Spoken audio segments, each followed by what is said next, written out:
Halo, Assalamualaikum. Jumpa lagi dengan saya Jajan Jenal Mutakin.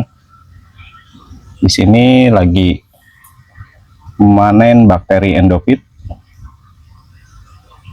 Nah, yang kita panen rumput yang sudah diperam di kotak-kotak. Nah, kita campurkan dengan tanah. Tanah kita tutupkan kepada rumput yang kita ambil sari bakteri endofitnya.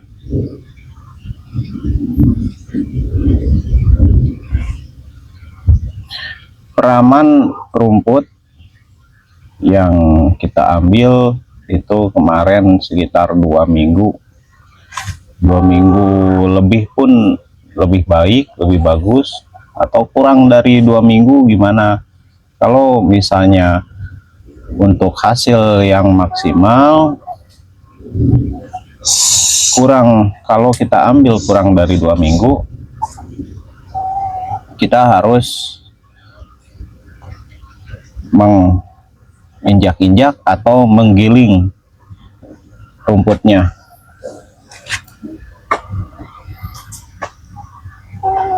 Nah, kita campur dengan tanah ini, fungsinya adalah untuk tanah biar terinfeksi oleh bakteri endofit.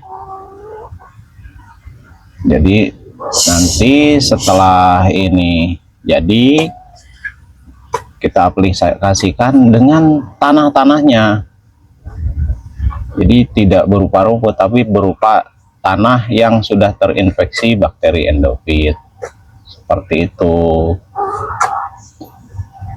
Nah, bakteri endofit itu untuk apa? Bisa untuk tanaman, bisa untuk hewan.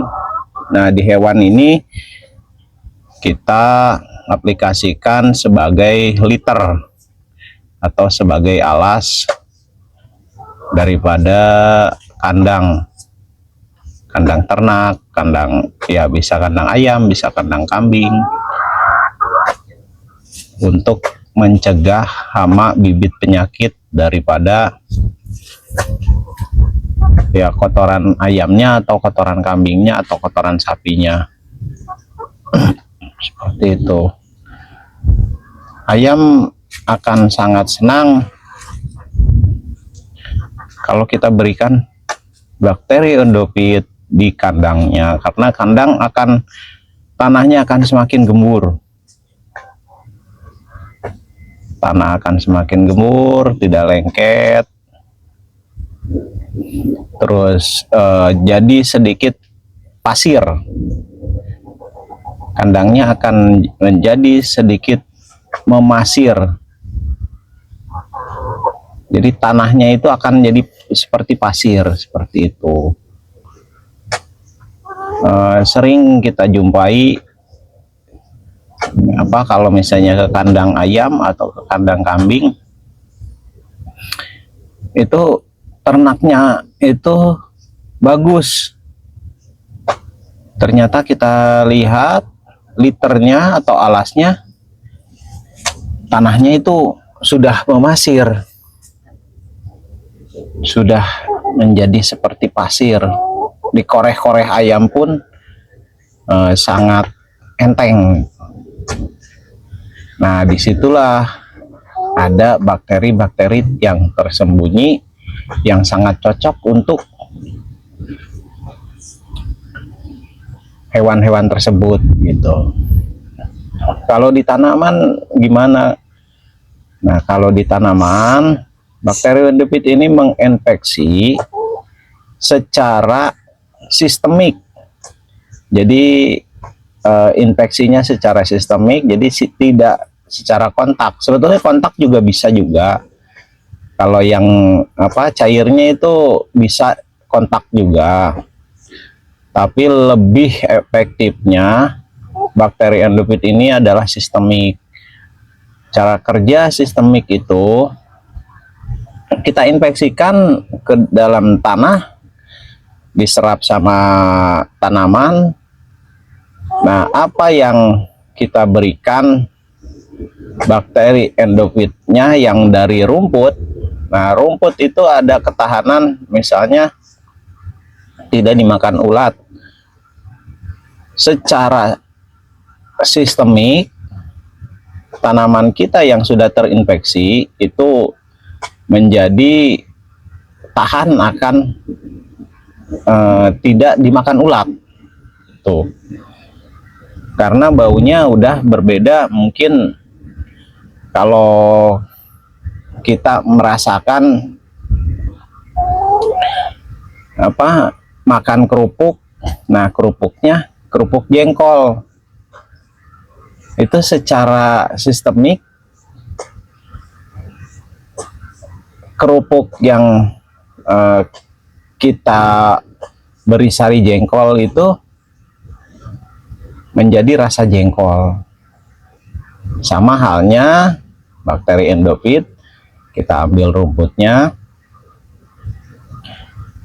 rumput apapun itu, bisa dari daun sereh, bisa daun apa. Nah, kalau misalnya yang kita berikan itu adalah daun-daun sereh atau rumput-rumput yang berbau, ya bisa sereh, bisa pandan, secara langsung dan tidak langsung itu akan menginfeksi, rasanya akan menjadi sari pandan atau sari sereh. Seperti itu. Jadinya bakteri endofit sangat-sangat berguna sekali untuk tanaman. Tergantung kita kalau misalnya mau memberikan randemennya, pengolahannya bakteri endofit itu dari daun apa. Misalnya kita contohkan sereh, biar randemen sari serehnya itu bagus, minyak astirinya bagus, kita ambil dari bakteri endofit apa kira-kira, Kang? Nah, kalau sereh, kita lihat, kita perhatikan tanamannya hampir sama dengan alang-alang. Dari segi daun, dari segi akarnya, itu hampir sama dengan alang-alang. Nah, kalau misalnya kita infeksikan bakteri endofit dari alang-alang kepada sereh, insya Allah itu rendemen minyak astirinya itu akan lebih banyak. Gitu. Akan lebih banyak. Atau mungkin rumput, bisa juga rumput seperti rumput gajah yang dibudidayakan. Nah, rendemen airnya untuk serehnya itu akan bertambah banyak. Kalau ada lagi rumput teki. Nah, rumput teki pun sama, bisa mempengaruhi rendemen yang untuk sereh, karena dilihat jenis daunnya hampir sama seperti sereh. Seperti itu. Jadi kita bisa memilih bahan-bahan yang bisa mempengaruhi cepat dari segi jenis rumput-rumputan yang akan kita olah menjadi, kita ambil bakteri endofitnya.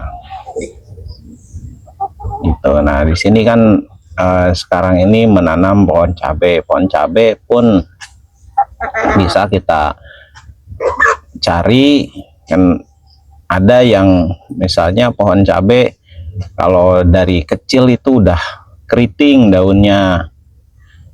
Nah, rumput apa nih yang kita bisa infeksikan, ambil bakteri endofitnya untuk mencegah cabai biar tidak keriting. Kita cari rumput-rumput yang tahap awal. Jadi tahap awal penanaman seperti apa ya, seperti apa, rumput-rumput yang cepat tumbuh. Bisa banyak sekali rumput yang cepat tumbuh yang di dalamnya itu ada sedikit berair. Jadi ingat ya, kalau misalnya pohon cepat tumbuh itu di dalamnya itu ada sedikit berair atau seperti gabus ya. Sekian dan wassalamualaikum, terima kasih.